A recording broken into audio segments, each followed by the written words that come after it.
બનાસકાંઠા જિલ્લાની કાંકરેજ ગાયમાંથી સારી ઓલાદો અને વધુ દૂધ પશુપાલકો કેવી રીતે મેળવી શકે તે માટે દેશમાં પહેલીવાર ગુજરાતમાં બનાસ ડેરી દ્વારા સફળ એમ્બ્રિયો ટ્રાન્સપ્લાન્ટ કરવામાં આવી રહ્યું છે, જેમાં 5 લીટર દૂધ આપતી ગાય હવે 20 લીટર દૂધ આપી શકશે, જેથી પશુપાલકોને મોટો ફાયદો થશે। જાણીએ તો તે અંગે બનાસકાંઠો જિલ્લો એ મુખ્યત્વે ખેતી સાથે જોડાયેલો છે, પશુપાલન સાથે જોડાયેલો છે। એશિયાની નંબર 1 બનાસ ડેરી પણ બનાસકાંઠા જિલ્લામાં આવેલી છે। બનાસકાંઠા જિલ્લામાં મોટાભાગના લોકો પશુપાલન સાથે જોડાયેલા છે અને દર વર્ષે બનાસ ડેરી દ્વારા પશુપાલકોને કેવી રીતે ફાયદો થાય તે હેતુથી અલગ અલગ બનાસ ડેરી દ્વારા અભિયાન શરૂ કરવામાં આવે છે।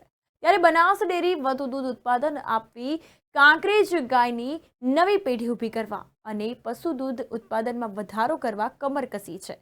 ભારતમાં સૌપ્રથમવાર એનડીડીબી ના સહયોગથી એમ્બ્રિયો ટ્રાન્સફર ટેકનોલોજીનો આરંભ કરવામાં આવ્યો હતો। આ ટેકનોલોજીના બનાસ ડેરીને સફળતા અપાવશે। તો આ અંતર્ગત બનાસ ડેરી દ્વારા સમગ્ર જિલ્લાના પશુપાલકોના કાંકરેજી અને એચએફ ગાયોમાં ગર્ભપત્યા રોપણ કરવામાં આવી રહ્યું છે। થરાદના ચાંગડા ખાતે કાંકરેજ ગાયને એમ્બ્રિયો ટ્રાન્સફર ટેકનોલોજીની મદદથી કાંકરેજ ગર્ભ પ્રત્યારોપણ થકી જન્મેલ 2 વાછરડા તંદુરસ્ત જોવા મળ્યા। આ ખરેખર સારી ઓલા તૈયાર થાય છે।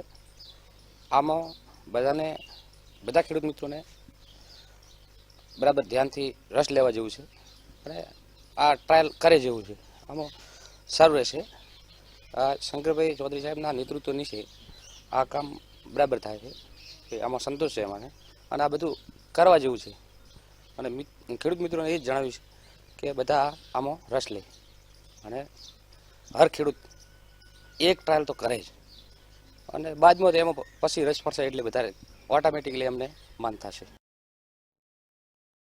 બનાસ ડેરી દ્વારા 2021માં 22 જુલાઈએ દિયોદરના રૈયાથી એમ્બ્રિયો ટ્રાન્સફર ટેકનોલોજીનો આરંભ કરાવ્યો હતો। તો અંતર્ગત તે બાદ બનાસ ડેરી દ્વારા જિલ્લાના દરેક ગામોમાં કાંકરેજી ગાય અને એચએફ ગાયોમાં ગર્ભ પ્રત્યારોપણ કરવામાં આવી રહ્યું છે, જેમાં સૌપ્રથમ પ્રયોગ ધાનેરાના સોતરવાડા ગામમાં કરવામાં આવ્યો હતો। ત્યાંની 25 દૂધ આપતી ગર્ભવાળી ગાય અને 25 લીટર ઉપરવાળા સાંઢના બીજથી કાંકરેજ ગાયમાં 1 મહિના પહેલા તૈયાર કરાયેલ ગર્ભ એચએફ ગાયમાં ટ્રાન્સફર કરીને સ્વસ્થ કાંકરેજ વાછરડાનો જન્મ કરાવવા બનાસ ડેરીને મોટી સફળતા હાંસલ થઈ હતી। આ અંતર્ગત આ પાયલટ પ્રોજેક્ટ અંતર્ગત કુલ 482 કાંકરેજ ગાયમાં ગર્ભ પ્રત્યારોપણ કરાયો છે, જેમાંથી 54 ગાયો ગાભણ થઈ છે અને 34 ગાયોનું વિયાણ થયું છે। તેમાં 19 કાંકરેજ વાછરડી તથા 15 વાછડાને જન્મ આપ્યો છે। તો આ અંતર્ગત એવી રીતે એચએફ ગાયોમાં 67 ગર્ભ પ્રત્યારોપણ કરાયો। તે અંતર્ગત એમ્બ્રિયો ટ્રાન્સફર યોજના અંતર્ગત કુલ 263 ગર્ભ હત્યારોપણ કરવામાં આવી છે, જેમાંથી 34 પશુ ગાભણ થયા છે। એમ્બ્રિયો ટ્રાન્સફર ટેકનોલોજીમાં બનાસ ડેરીને સફળતા હાંસલ થઈ છે। ખેડૂતના ઘરે સેક્સ સોર્ટેડ સિમેન ડોસથી બનાવેલા ગર્ભ પ્રત્યારોપણ યોજના અમલમાં મૂકવામાં આવી છે, જેથી 5 લીટરવાળી ગાયમાંથી પણ દૈનિક 20 લીટરથી વધુ દૂધ આપી શકે તેવા ભારતીય નસલના બચ્ચા પેદા કરીને ખેડૂતો પગ પર થઈ શકે છે।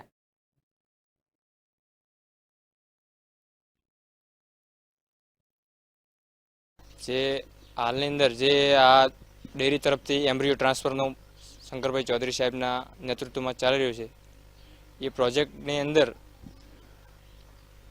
ખૂબ જ સારી ઓલાદની ગાય અને ખૂબ જ સારી ઓલાદના સાંઢનો સીમન લઈ અને લેબની અંદર જે માણસની અંદર ટેસ્ટ ટ્યુબ બી મૂકવામાં આવે છે, એવી જ રીતે આની અંદર ગાયની અંદર ગર્ભ પ્રત્યારોપણ કરવામાં આવે છે એનો, અને એના લીધે જે વાસળી તૈયાર થાય છે એ વાસળી ખૂબ જ સારું દૂધ આપશે, ખૂબ જ સારો નફો આપશે, ખૂબ જ સારું વળતર આપશે પશુપાલકોને, અને ખૂબ જ સારી ઓલાદ તૈયાર થાય છે।